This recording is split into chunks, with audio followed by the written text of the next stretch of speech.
Hello and welcome to the Hogan Era podcast. I'm your host, JP John Poz. We have a very special guest with us today. He's, of course, the son of Mr. Wonderful Paul Orndorff, one of Hulk Hogan's greatest feuds of all time, Mr. Travis Orndorff. Travis, how you doing today? Hey, John, I'm well, man. How are you?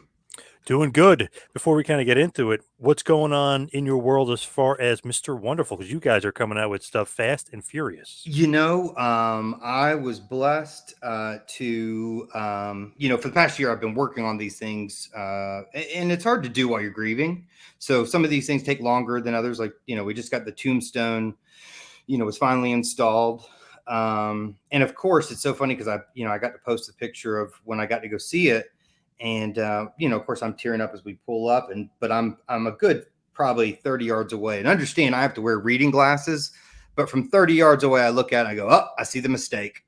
And they forgot to put the quotes in front of Mr. Wonderful on it. So luckily I called them, and that's an easy fix. They just go out and put them in. But, after that, I was able to go through the legal requirements to get and become the executor of my father's estate. And so, it's always been my dream. I say always. Over the last year, my dream has grown, and my purpose has grown. But God gave me a vision last year, and I think Dad gave me a vision when I was younger of what, ultimately he wanted to see. I never thought I would actually be able to do it, or have the tools or skill set to do it. But after I became his executor, we've been able to launch the page. We've recently launched merchandise. And his first run of t-shirts through Fighters First. We have a couple other merchandise deals in the works. I know a lot of fans that we see on Instagram and on Facebook, Twitter, have given us some specific requests. Things like specific like photos of Dad when he was at certain points of his career, or some t-shirts that look like his robe. That's come up several times, and or different, his different robes, because he had 5 or 6 over. Well, he really had 8, but 5 or 6 most people would know about. And especially, it's always funny to me because people will tell me their favorite robe, and they'll say, "I love that tuxedo robe he wore in WCW," and I'm like, "Dude, I completely forgot about that. The only ones in my mind were the blue and red ones. That's the only ones that ever have existed, for me and in my heart, right? Those were." I don't know. This blue robe back here, it's a true story. I was like,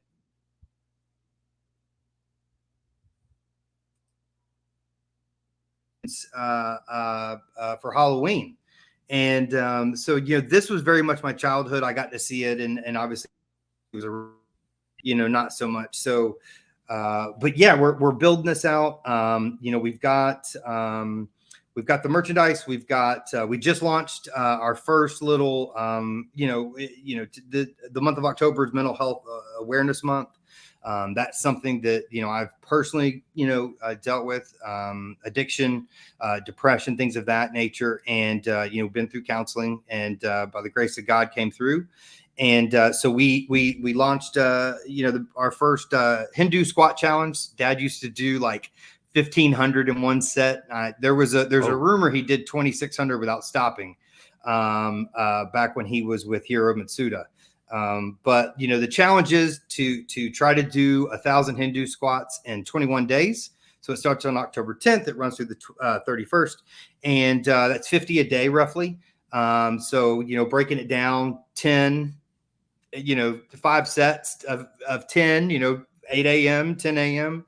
It took me about 3 days for my hip flexors to adjust and my Achilles to stretch out. But when they do, and you get into motion, it's funny. My dad used to tell me this, but when you get your hips in it right, and you can go without almost stopping, and you can get that momentum and rhythm. But it was harder than I thought.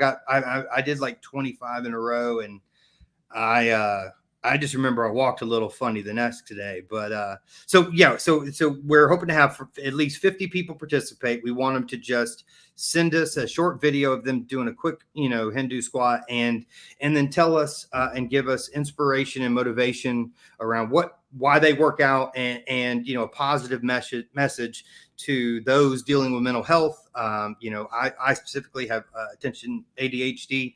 And I'm sure that's going to blow everybody away that has ever heard me speak. That is not a secret. But it was something I struggled with. And there, when I was younger, it was just that I, couldn't sit still, or, I had specific, sounds I didn't like. And then, when you don't have an answer for why you can't remember or think through things, but it makes sense in your head, or that you can't read a sentence or watch a TV show without rewinding it 10 seconds to remember what they said. It causes depression. There was something wrong with my brain. And, I dealt with that for so many years and undiagnosed, and then, dealt with addiction because of that depression. It becomes that spiral. So I'm grateful to be on this side of it and bring awareness to this month, and hopefully inspire people. I know that one of the number one things you can do is be active, and sedentary life, is just a mechanism, depression, endorphins that make your brain feel better when you work out. So we really want to connect those two dots of being healthy and active, and that's why it's like 50 a day. It sounds like a lot, but if you're not doing much and you break it up, 5 times a day isn't so bad, and doesn't, you'll be able to walk the next day for sure, which is something my dad did not allow when I went to the gym with him. But we're building this. We've got plans to continue to use the merchandise and the profit from that to build out, the nonprofit. We want to continue to give back to other wrestlers, as we have in the most recent, as well as help out families of wrestlers. And so this is a journey. And we're kind of at the beginning stages. We start recording again on Wednesday for Some Kind of Wonderful. We took a break as I was transitioning and dealing with some health issues. So, which, I'm, we're making a lot of progress. I think I told you, my dad and I have that same right arm injury. I just have the scar to prove it. So, that caused a lot of damage to, multiple facets. But I say all that to say, very blessed, very grateful to the fans, the response, the questions, the comments, the memes, the pictures, the stories. Dude, I genuinely cry reading Instagram 5 times a week, and my wife is like, "What are you reading?" I'm like, "An Instagram story from this guy that met my dad," and it's this heartwarming story about how my dad encouraged them to build a relationship with their father. And I'm just like, man, he's still giving back. And, I hated being Mr. Wonderful Son for a long time, John. I really did. It sucked. And I was resentful of it because, I had to share my dad so much, but, and I was resentful that I had to somehow carry this forward. And, I genuinely found my purpose, and I'm not only proud to be his son, I'm okay riding his coattails, because, his legacy needs to be shared, and it needs to be continued. And I have no doubt that God gave me the voice to do it. Now, here each and every week on the Hogan Era podcast, talking about the greatest matches, moments, feuds in the history of the Hogan Era, which is, of course, 1984 to 1993, Hogan's really golden era in the WWF. But I pick out individual guys and I kind of focus on them. Mr. Wonderful Paul Orndorff would be me personally, my personal top 5 of Hogan feuds, because you got Piper, you got Andre, you got Savage. I love Big Boss Man, so that would be my 4th one. But Paul Orndorff is right in there. You can kind of mix and match who's 1, 2, 3, 4, and 5. But to me, what an awesome feud, because you don't talk about money made. You talk about just like the level of importance of the feud. You talk about just the matches were awesome. So to me, Hogan Orndorff's got to be a top 5 Hogan feud. But to you, do you like the Hulkster? Did you like the Hulkster? Did your dad like the Hulkster? Like, what was the relationship like with Hulk and your dad? John, I apologize. You cut out on that question. It froze up. Could you repeat the question? Did you like the Hulkster? Did your dad like the Hulkster? Oh, okay. So there's 2 answers to this, and there are a lot of times was with my father. The man that I knew as he grew older and became more, I think, humble, in many ways. I mean, he was always humble, but there was a sense of security in his humility that wasn't always there when he was younger, if that makes sense. Self-confidence in this humility. And he was gracious and grateful. And my father was many things, but he wasn't always gracious. He just could be, he was intense. So he was kind of a bull in a china shop in most situations. And so I think there was some resentment absolutely towards Hogan during that run that he didn't want to give up the belt and, didn't want to put Dad over. And that's part of the business. And Dad was never he was never, for lack of better words, he was never the good kid in class. He wasn't the kiss up, So if Dad didn't like something, he said it. And, as the business grew and egos grew and money grew, and television grew, and you have to understand, Dad wanted the recognition. He wanted the title. Who wouldn't have? And I think in comparison to any other wrestler who didn't become a champion, Dad, without a doubt, was the closest. And I mean that because, I read this, so correct me if I'm wrong, John, if you know, Dad had 11 main event matches with Hogan, which is 5 more than the next closest wrestler. So Dad in that period of time and Hulk, it wasn't different. There wasn't different headliners every other, it was him and Dad, and they carried that legacy in those years by themselves, by the two of them. That heat with Hogan, again, there's a reason why the Great Betrayal still resonates with people today with the heel turn, because that momentum and moment that they had prior to leading up to WrestleMania, then you had the switch and the heart and the babyface, and then now you have them as enemies. And it was that WrestleMania was the beginning, if you will. That just set a foundation for the relationship between the two of them, and then each incident grew. So that rivalry that you saw was built from WrestleMania, to that point. And I think because that was really the first time they saw wrestling in many cases was WrestleMania 1. I think that was the first few people got engaged in. So in my mind, and I say this with all due respect to everybody else, that to me was the most important one, simply because it was the first for television, not for territories, not for people that loved wrestling. I'm talking about for the casual fan that was brought in to what was the mania of wrestling during 84, 85, 86. And that's why those guys, it's called the Golden Era. There was wrestlers before that. There was NWA titles before that. There's a reason it became a mainstream culture at that point. And what's funny is you look back at those times, during the Cold War, most of the even comic books were still referencing, the U.S. versus Russia. When Hogan got the title, he took it from, Sheik. So that was from Iran. So you had all the Iran-Contra, all these things were going on that were very political. And in spite of that, the biggest rivalry of those days was my dad, one All-American versus, the fat bald guy. And, that was still an American versus an American, and people could root for both. And that was, people didn't really root for Sheik. I mean, not at those points in time. Nobody was like a heel fan of the Sheik. I don't really know many people that like him now. No, I'm just kidding. But the fact that they were able to translate two human beings that had never watched wrestling was it's transcendental. You can't duplicate the first time, and you can't duplicate. I think it's ironic that they have such intense matches. I think Dad wanted to show it to him when he didn't get the belt.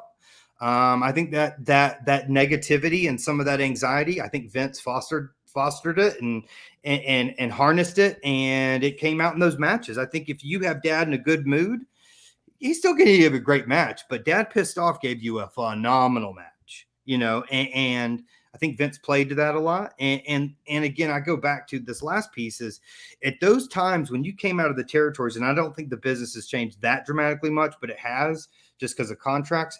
It was always the dangle of the carrot, John.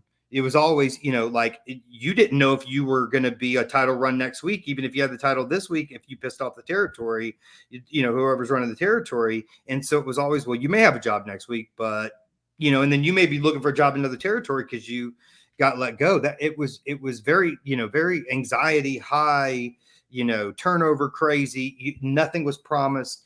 And so Dad had that attitude going into WWF. So I think he kind of was like I don't know, like a kid with three brothers where he just felt like he had to kind of hoard his piece of the pie or he was going to lose it because that's what it was like. I don't think that was Vince's long-term plan. I think if Dad had stayed, and I think if Dad had been more amenable, he probably would have had a title run during those 86, 87 years. That would have been even after he came back from an injury. I think Vince would have done it, but things didn't turn out that way. So your dad and Hulk obviously have some history. Florida boys, both trained by Hiro Matsuda, basically. So then they both end up in New Japan Pro Wrestling in 1980, and they're teaming together. So I mean, they have history together. They know each other before WWF. But when Hogan is champion in 1984, one of his very first feuds in 84, which people might forget about as well, was with your dad. So it was like Max Superstar kind of was like the first little mini feud, but then he started to run against your dad. So it was like, we need guys that he could feud with. And eventually it's going to be Piper after that, but we need guys who he could feud with that this title run is not going to be a flop. I mean, he's awesome. He's got all the charisma in the world, but he needs opponents. Like if Batman were to fight just some random dude, it's like, okay, whatever. But if he fights Joker, fights Penguin, he fights Riddler, it's like, somebody all right, formidable. Now I'm interested. So that's the thing to me. It's like, wow, immediately Vince saw something in your dad and Hulk that he's like, okay, we have something here. And this was back in basically February of 1984. Well, but here's what and I think you know this, but Vince Sr. is the one that went after my dad in 1980. Right. And Dad said he wasn't ready to go and didn't go and stayed in Georgia. And then he went in 82.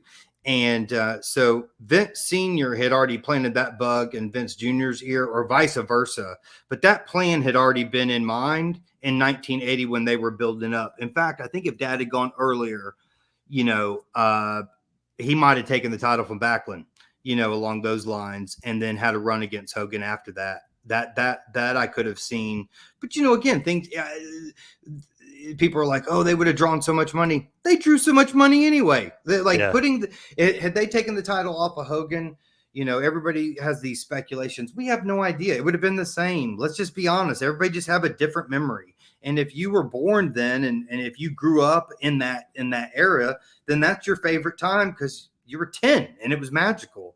And, some people grow out of that and some people don't, but, those were magical times. Hogan, he's still doing the same gimmick 50 years later. Yeah.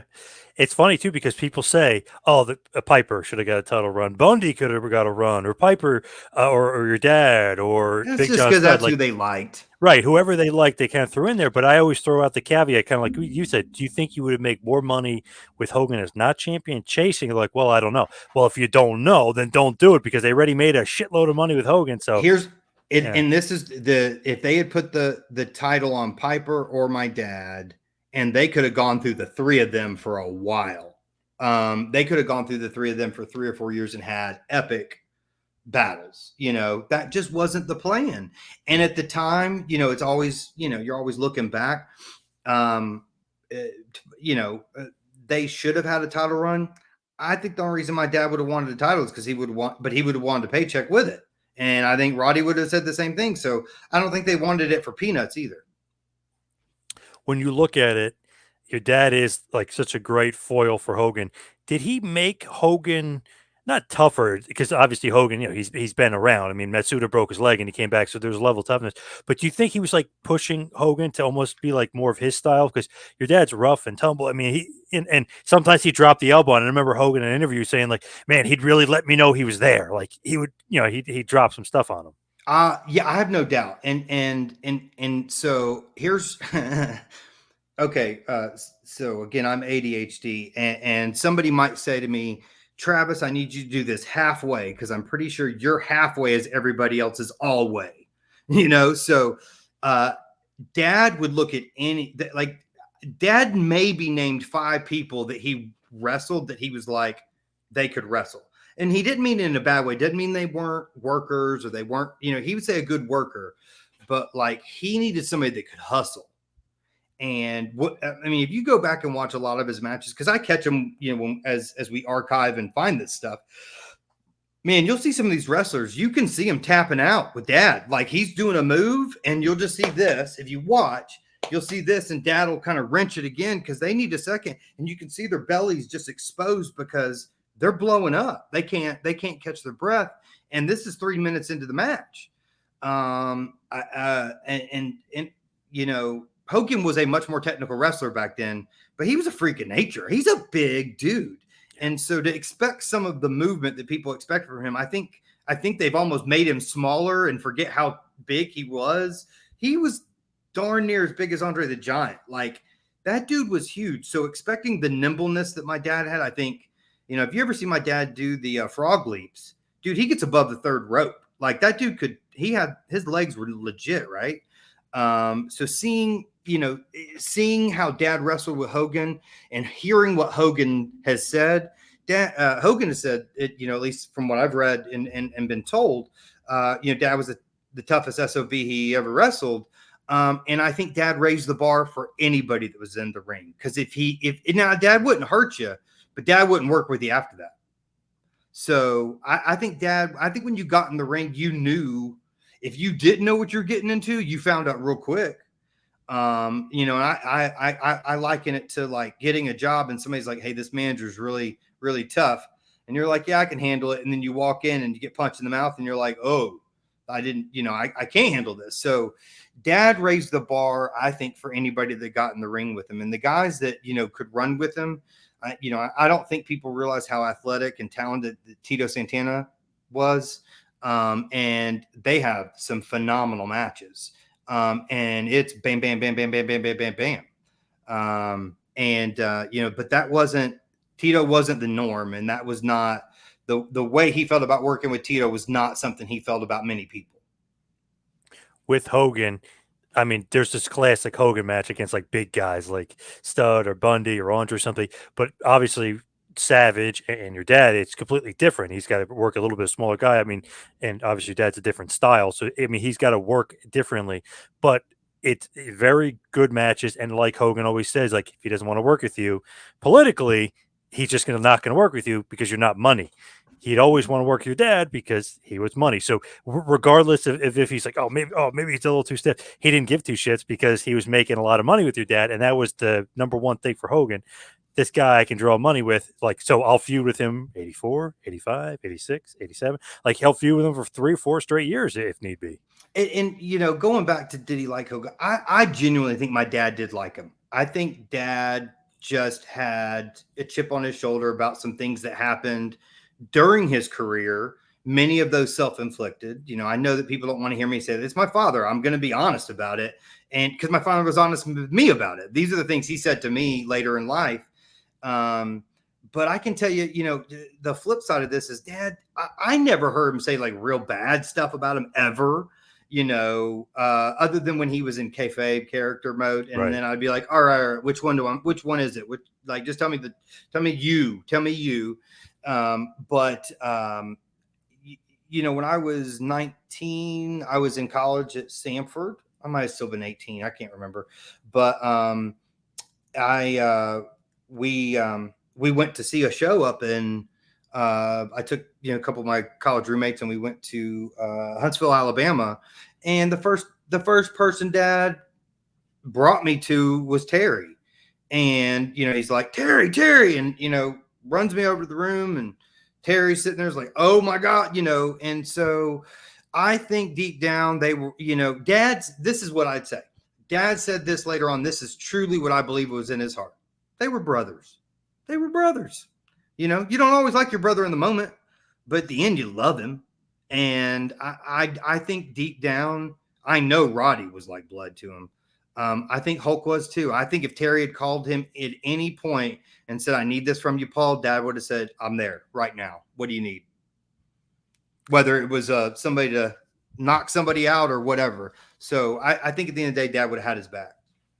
When you look at it, it's like they obviously shared a lot of ring time together, a lot of road time together. So I mean, they're with each other a long period of time. Especially if you look at beginning of '84, basically February, they're feuding until March of '85. I mean, they're like, I mean, basically once or twice a month for basically '84 into March of '85. They're having matches here and there, MSG sometimes. I Yeah, mean, different that's places. the So, ones you saw on TV. That's not the ones they did on the road when they were just traveling from town to right, town. Because I right. can remember going and looking back on that time, when I was around him, when we were in the this is and I don't know how it was. I'm doing the best I can to remember a lot of these things. The time frames, the year I was.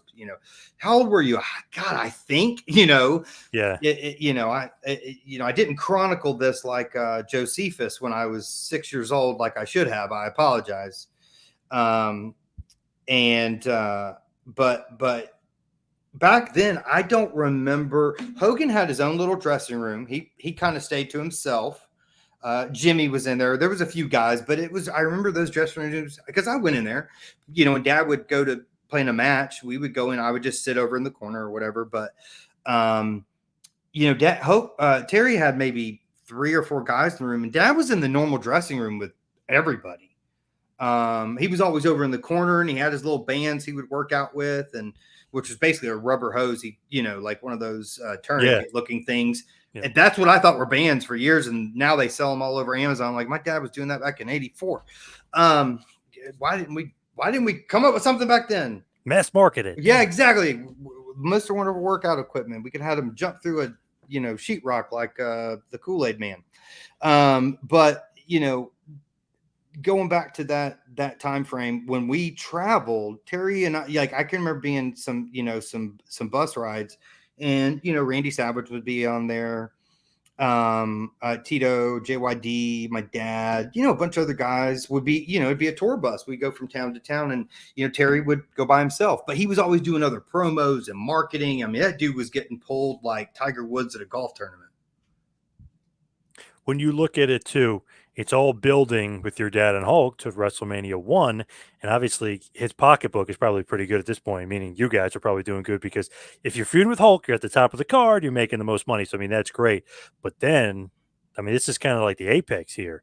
Mr. T and Hulk versus your dad and Roddy Piper with Orton in the corner. And then, of course, Snuka's in Hogan's corner.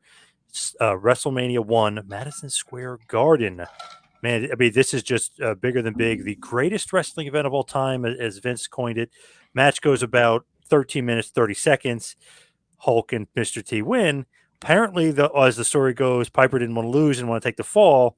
Your dad agreed to take the fall, but obviously Orton hits him with the cast, and we go from there. But I guess Piper was playing a little hardball with Hulk. Your dad, a little bit more business savvy, was like, nope. I'll do it. I don't have a problem, but we're going to have, maybe we're going to do it this way. Well, cocaine's a hell of a drug.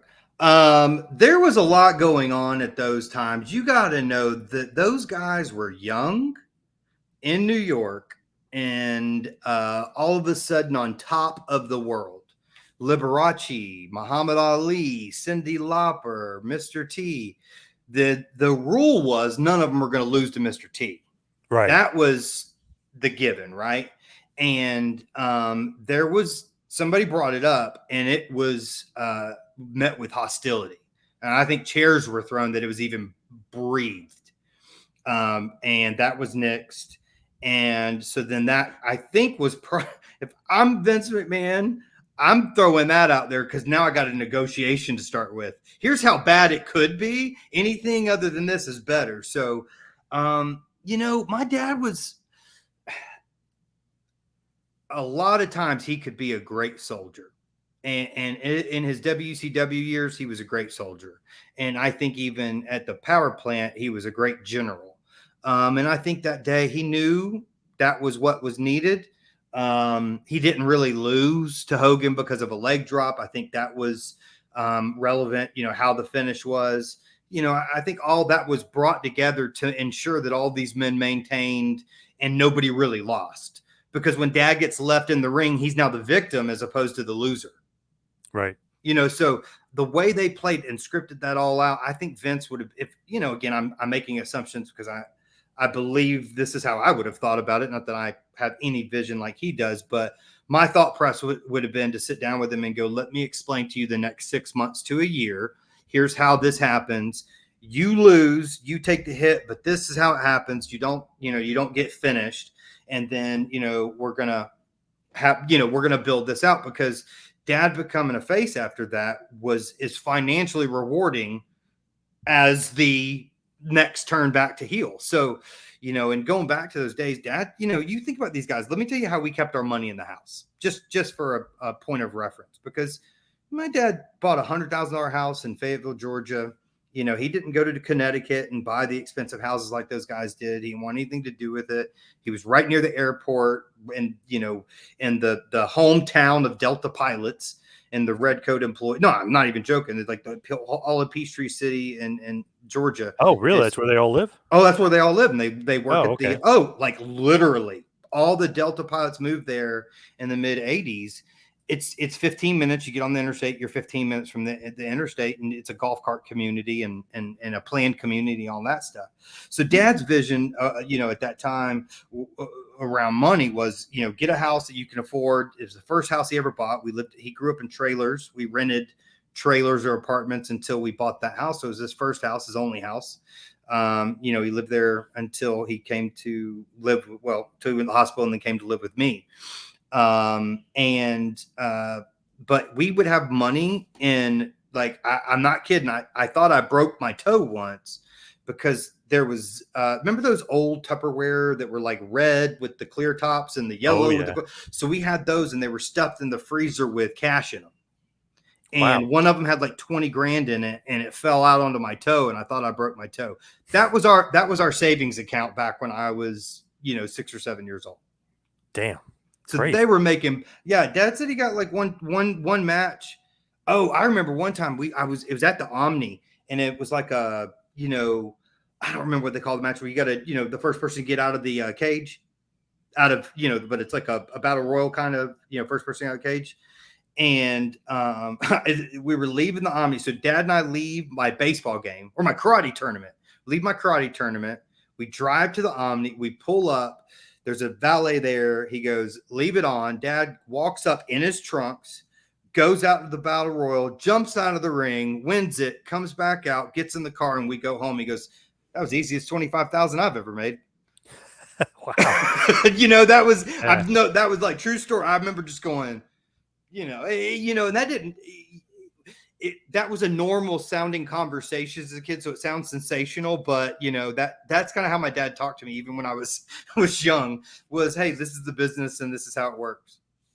So it's so interesting that after the WrestleMania thing, he basically turns babyface, and he's going to end up feuding with Piper and Orton, who they had dissension because they lost to Hogan and Mr. T. So then Hogan and your dad start teaming, and that's an interesting kind of thing, because it's like, wow, they hated each other, but now they're teammates, now they're brothers, now they're buddies, and they're going up against Orton and Piper, and then eventually, like, guys like the Moondogs, so I love that match. It's short and sweet, but I love that match. Yeah, I always liked watching the Moondogs when I was a kid too.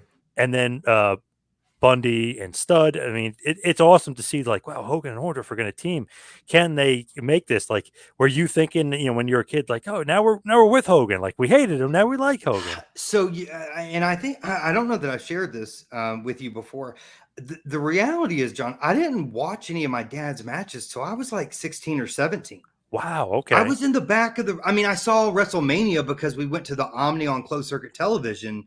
And that was the first match. My next memory of being old enough to sit down and watch one of my dad's matches was, I think it was 93, Clash of the Titans, Arn Anderson, which is still one of my favorite matches, because I started watching my dad's matches because we had VHS tapes that people would send back then.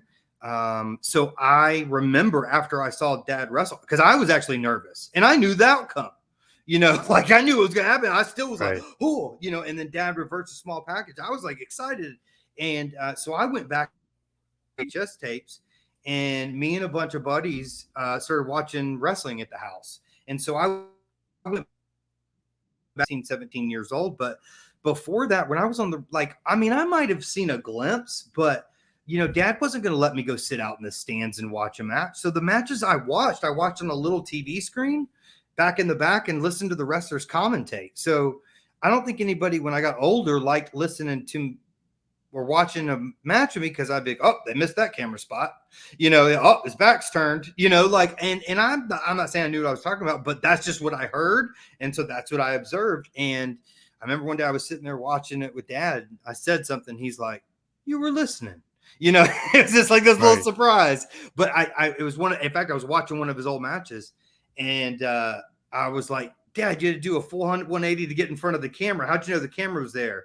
And he was like, oh, the light. And I'm like, oh. And then he looked at me. He's like, oh, you were listening. And I was like, well, yeah, I've been watching this crap for 30, whatever. Right.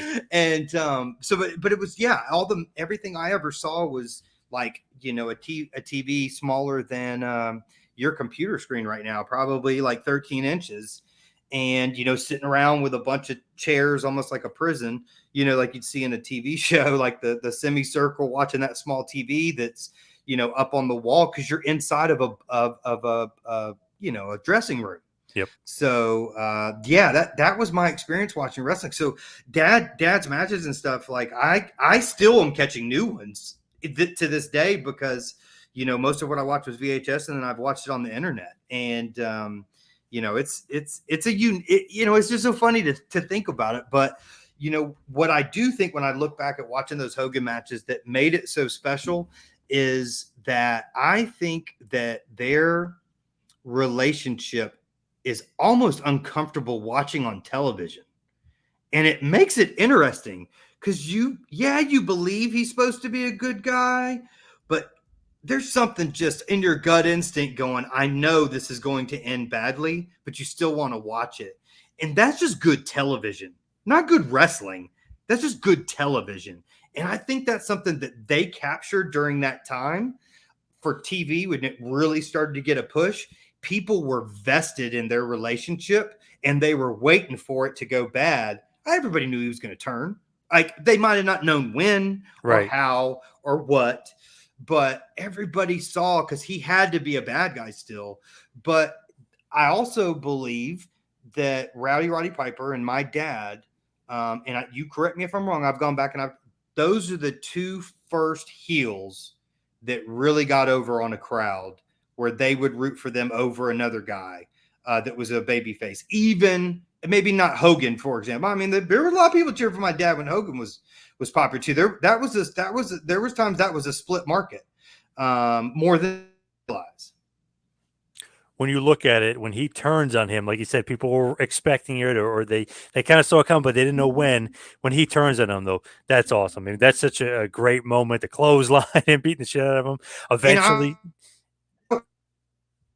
that he absolutely, at least, and I've seen Hogan's older matches when they were in WCW, because my friends watched it, and we were a little bit older, and that's just what was on. But you gotta give Terry credit.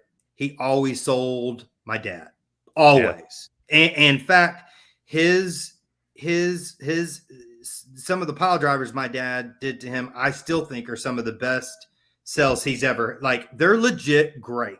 And that's what was crazy about my dad with Hogan. Sometimes Dad looked like he killed him, and Hogan put it over. And I don't know that Hogan did it that well for anybody else as he did my dad. Now, I also think he might have been afraid of not doing it for my dad, because I think my dad might have actually done something.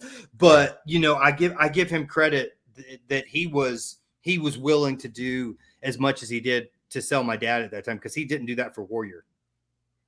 When you look at it, I mean, just the way he levels him, and it just, like, everyone's like, oh, because obviously he sells it good, but it looks like he kills him. You know what I mean? Well, he really, yeah. Dad could put that momentum behind it, but you had to have the guy that would take the bump.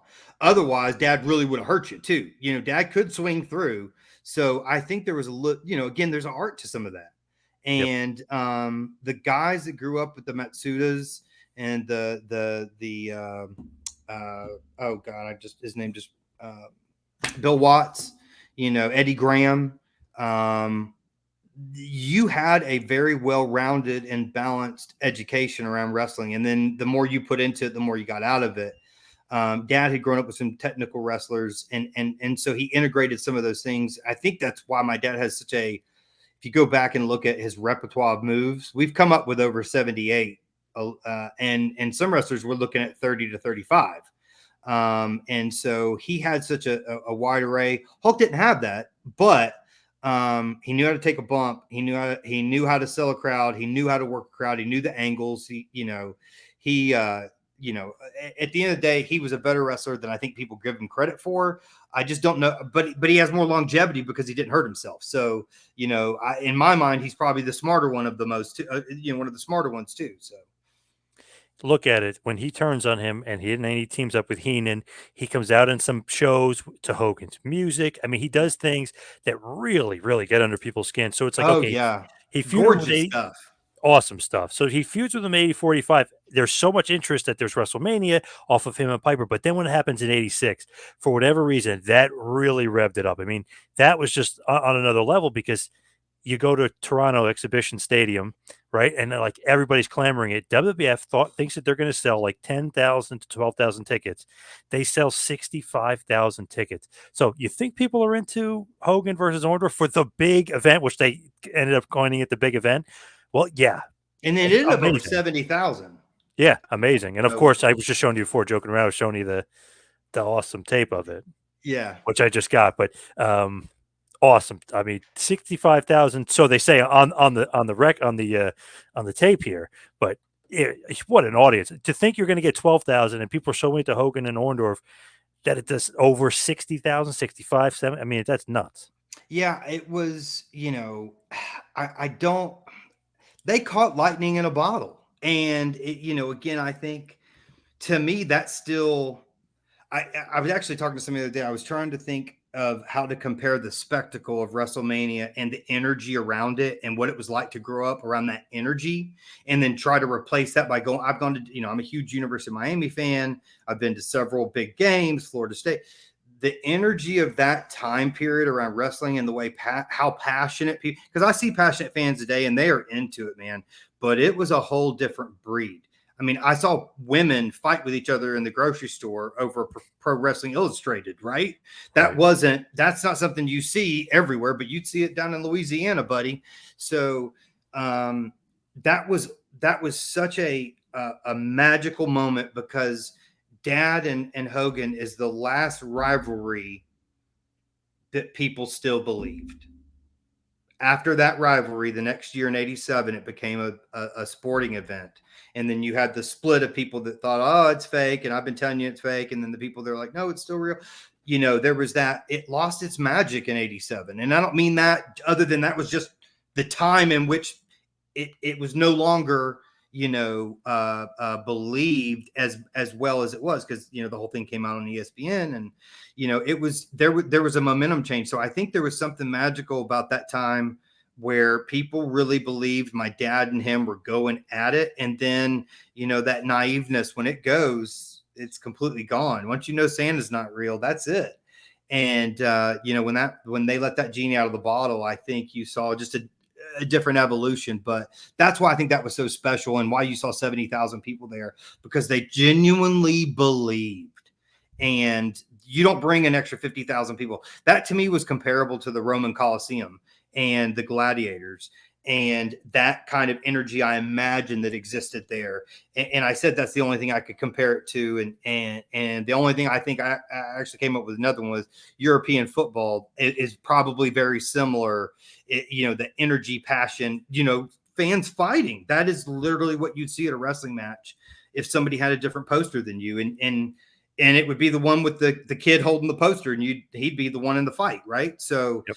Man, they captured something special. It was right place, right time, right people, right energy. It's something that will never be duplicated. I don't think you'll ever have an event like the Toronto where it starts at 12 and ends up at 70. Otherwise it'll end up as a Netflix documentary. That's, again, people came there because they wanted to know what was going to happen because they believed it was real. It was real. Crazy. That was a live event. There's a Yep. difference between a live show and a live event. That at that time was a live event. You had to know the outcome because you couldn't wait to find out. I want to be there, and Hogan better kill him, or Mr. Wonderful better kill him. You know, whatever. Man, people were dying to see that show because WWE they list the show at 74,000 people. So I mean, you Yeah, could it's say over they might have 70. inflated, but I mean, it was insane, and just the raucousness of it, and it was crazy. Hulk ends up winning by DQ to continue the feud, but man, like what a huge show! And to me, that is where Vince said we could do a stadium show, and eventually it's going to be Hogan Andre, but we could do a stadium show, and we could have 90,000, maybe closer to 100,000. Like we could do this, but I really thought that Hogan and your dad was like the first time he's like, damn, we could do this. That's how many fans we have. We have more fans than we think we have. Yeah, he thought as I understand it, and again, just conversations I was able to have at the Hall of Fame or different places. He got way ahead of schedule. Like that was not anticipated. That he would build to that, long term, and for some of these, bigger, it was the WrestleMania was its own thing. How, the thought of doing WrestleMania every month is kind of the thought of doing a stadium show and it not being just for WrestleMania. So this opened up the avenue for the Survivor Series or the Royal, you know what I'm saying? Like all those events we now have as a regular reoccurring, annual thing. That was unheard of. You had WrestleMania, and that was unheard of. Well, to do a second one in the same year, what are you doing? Well, when you can pack out 70,000, you don't have to work because back then that was all profit, So that was a totally different animal than what we see today. Man, the big event, 70,000 plus people there for Hogan, and your dad was like, it's not going to stop there. So they have another match on Saturday night's main event in '86, Infamous cage match. Which actually before that they have yeah. Saturday night's main event number 7 from Richfield, Ohio. Hogan defeats your dad by DQ. That was on 9/13/86, all leading up to. So you're thinking like, okay, that's the big match. No, that's not the big one. Like they're building up to the cage match. That does a 9.4 rating, which I believe equates to something around 27,000 or 20,000. You're right, 27 million people. Yeah. Which then leads to the cage match in the end of '86. I think it was technically taped on 12/14/86, but it was shown on TV January 3rd, 1987.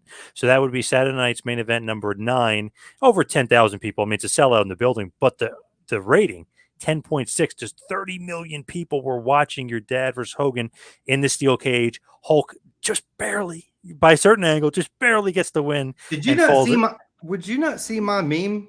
Did you not see my picture? I'm very disappointed. Hold on. Give me a second. Oh, no, I didn't see it. Oh, my gosh. Give me a second. Why, you think your dad won? What are you talking about? Hold on. You think he won? Just bear. Hold on. Can you read this? You can't see it. Paul Orndorff's feet touch first. Change my mind. Oh, yeah. I get that. It was announced at the stadium. The announcer, Danny, had already appointed him the winner. So yeah, he absolutely was the winner. You know what's so mad? Again, going back to saying something that's magical. How the hell did they pull that off so well with the different height differences? I mean, gravity's gravity, but because you're catching that on live TV, like you have no room for error. That just tells you about their level of commitment to the ring, and I think their teamwork and communication. They may have had their bumps and bruises, but they work together very well. Man, that's so cool because it keeps your dad strong too, because he never pinned him really. Every win, it's either Orton hits him with the cast, he pins your dad there.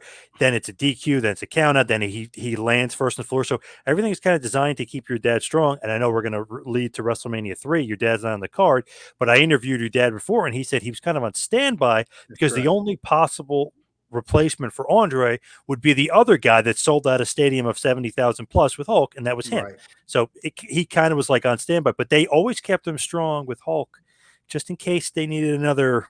Yeah, Andre was not Andre. And again, these are all stories, but Andre, as I understand it, never signed a contract. Just about, he would do it by a handshake, and Be like my bond is my word. End of story.